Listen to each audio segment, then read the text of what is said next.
Hey, what's going on? If you want to get a complete system that makes melting fat easy and is 100% automated, then I want you to go to the link that's on the bottom of your page right now. YouTube doesn't let me make that link clickable, so you're actually gonna have to type it into your browser, or I also put the copy of the link in the description, so you can click on that or type it into your browser. All right. For now, enjoy the video, and after you're done with this video, make sure to go to that link to get a complete fat melting system.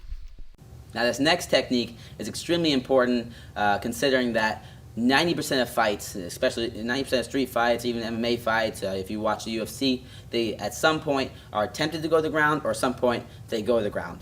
And right now you've learned some striking, learned your jab, your cross, your uppercuts, you learned where to hit somebody, you're becoming a professional striker, and that's great, you know. But if you can't defend a takedown, somebody takes you down, now you're in trouble. Now you're in their world. So we want to learn how to stop takedowns so we can keep it on standing, sort of like a Chuck Liddell. If you've ever seen Chuck Liddell, UFC Hall of Famer, he was a really good wrestler.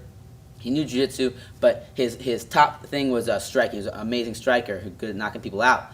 But what he's even better at is making it so people couldn't take him down by sprawling, right? It's called sprawl and brawl. It's a technique. So we want to learn how to sprawl so we can, punch, keep our hands up, good striking, and eventually knock somebody out. Or just, it's also on top of that a really good workout for your hamstrings, your lower back. It'll help prevent lower back pains and strengthen the whole back side of your body. So normally somebody, when they try to take you down, Angela's going to do a basic kind of thing. She just tries to attack my legs, right? So when they grab your legs, she grabs my legs, boom, we grab our legs. We want to get our legs back, so that's why we use our sprawl, okay? I'm going to demonstrate. She goes to attack me now. She's pushing forward. I want to kick my legs back, put all my weight on her, and sprawl, blah, and it's going to flatten her out. See how she flattens out now? She's dead, all right? I keep my hips back. I push back, and I circle, all right? So I'm going to demonstrate without Angela, so I don't have to beat her up that bad. But the sprawl is somebody is attacking my legs. They're attacking me, so I want to get my hips back, and they're under me, so I want to drop down like an avalanche on top of them, flatten them out, and I can push away, get up, or if I want to go to my jiu-jitsu game or wrestling game, I can get on top of them. Hey, what's going on? If you're enjoying the video so far, do me a huge favor and click on the like button below. You'll get your good deed for the day out of the way. It helps me out a lot. Also, go ahead and subscribe and leave a comment. Something as simple as good video or I enjoyed the video. It really helps me out with YouTube. Alright, here's the rest of the video. We're going to learn that later. So the sprawl, I put my hands where my feet were. My hips go to the ground because I'm trying to get my hips away from them. My chest stays up. So it's going to look like this. Hands where my feet were. My feet are there. My hands are going right there. My hips are laying flat to the ground. My chest is up. I'm looking up. And my feet are laces down. That meaning I don't want to drive my feet into the ground like so and keep my hips down, because if they push into me, my feet are going to act like planting, and it's going to allow them to get back under me. I want to have my laces down, so if they push, I slide. Okay? So we sprawl with laces down. All right, hips to the ground, hands where your feet were. So my feet are here. When I sprawl, Angela comes to attack my legs. Let's say she came to attack my legs. I'm gonna get my hands back. I'm gonna go. She's underneath me. I'm gonna sprawl on top of her like an avalanche. 1, 2, 3, and my hips are on the ground. Heads up, chest up, and from here, this is our sprawl. We flatten the person out, and now you can work our game from there. So let's do it one more time. Angela, I want to do it again here. So she's gonna attack me, right? Boom, she goes, oh, I sprawl back, boom, put my finger, and I sprawl her out, all right? And I push back, circle, and I'm off. Now, the biggest thing I see, I think 90% of people mess up this mistake right here. And I've seen top college wrestlers do this. I've trained with the guys that train out, I don't want to name any schools, but really high-level colleges and high-level wrestlers, they'll mess up on this, and basic people mess up on this as well. And you're not going to mess up on it because you're going to know it now. So we'll sprawl perfectly. Now, when you sprawl, somebody's attack you, they try to take you down, right? A sprawl, laces down, head up, all right? Now, a big thing people do is when they sprawl, they just come right back up here in that back air stance. That person's right there, and you just came back right in front of them, and now they're going to attack you again, and they have a better possibility of taking you down. So when we sprawl, we want to always do is they're underneath us, boom, they're trying to get to our legs. We want to act like life or death. So I want to push back, and I want to circle. So that's one of the biggest details. When you're drilling it, like a lot of times you'll see people drill, they're here, sprawl, back up in their stance. There's drilling it. But that's not proper practice. It's not going to lead to perfection. Perfect practice leads to perfection. So we want to sprawl, push back, and circle. So now we sprawled, got the person underneath us. We're going to push away from them, circle around, cut that angle so they can't just jump right back at us.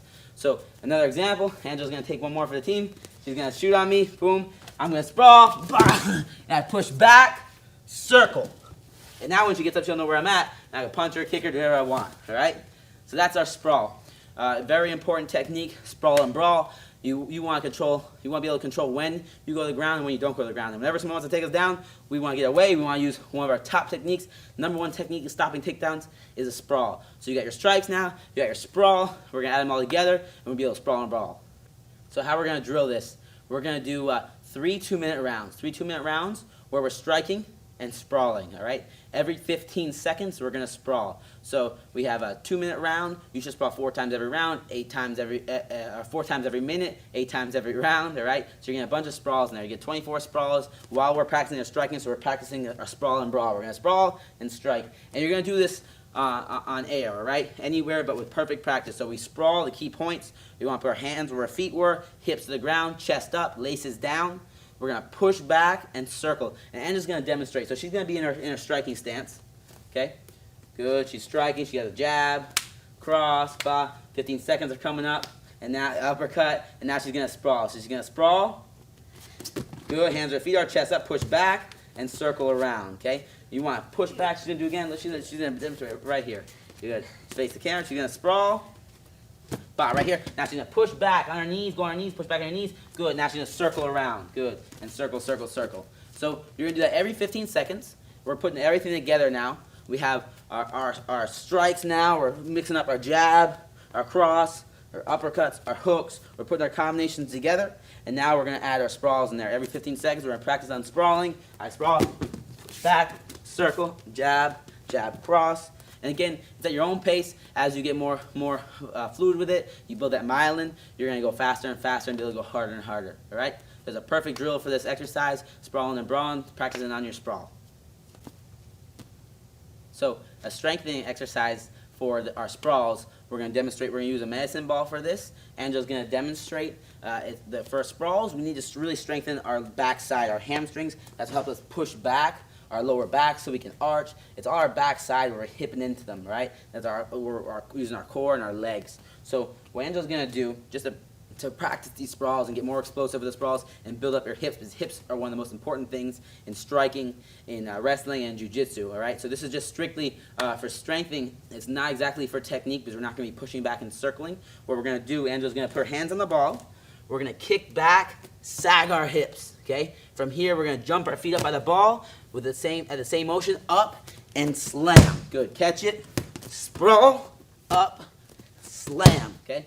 It's a really, really good core workout. We're working everything. We're working our arms, our legs, and we're just focusing on getting more explosive hips so we can stop those takedowns and keep it on the feet if we want to. So Angela's going to demonstrate.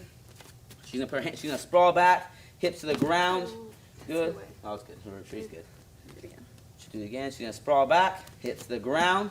She's going to jump her feet up, grab the ball, pick it up, and slam. Good. Catch it, and she's doing it again. Back up. Boom. Good. And she's going to do 20 of these. Well, she's not going to do 20 now.